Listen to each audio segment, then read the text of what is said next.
Hare Krishna. Hema poultry Chittoor.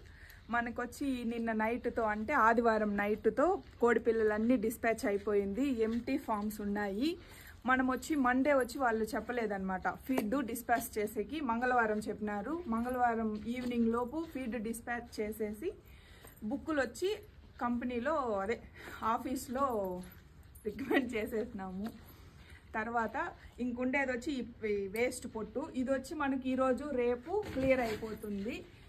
మళ్ళీ ఇంకా పనోళ్ళని వచ్చి వాళ్ళు నిన్ననే మొత్తం డిస్పాచ్ అయిపోయినాక పనోళ్ళని వచ్చి వాళ్ళకి 2.5 రూపాయలు అనేసి మనం అనుకున్నాము. 27,500 వాళ్ళకి అమౌంట్ ఇచ్చేసి వాళ్ళు ఈ 10 డేస్ హాలిడే కాబట్టి వాళ్ళు హౌస్కి వెళ్ళుండారు.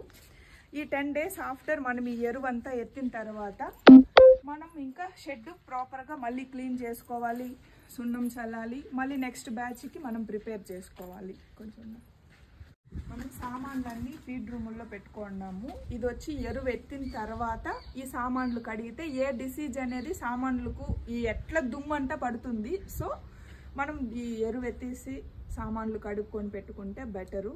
ఆ తర్వాత మళ్ళీ మన ప్రాసెస్ సున్నం చల్లేది, నీళ్ళు చల్లేది ఇవన్నీ జరుగుతాయి. అది వచ్చి నెక్స్ట్ ఎలా మళ్ళీ ప్రాపర్గా వీడియోస్ జరుగుతుంది. మనం బ్యాచ్ ఎత్తిన తర్వాత మనం టెంపుల్కి వెళ్ళేది కరెక్ట్గా వెళ్తాను. అది ఎలా వస్తుందో ఏమో అనేది. ఈసారి మేము 40 డేస్గా ఒక టెంపుల్ వెళ్ళాలి అనుకుంటున్నాము. నేను రేపు మార్నింగ్ టెంపుల్ వెళ్ళేటప్పుడు నెక్స్ట్ వీడియో అప్లోడ్ చేస్తాను. Thank you. Hema poultry Chittoor.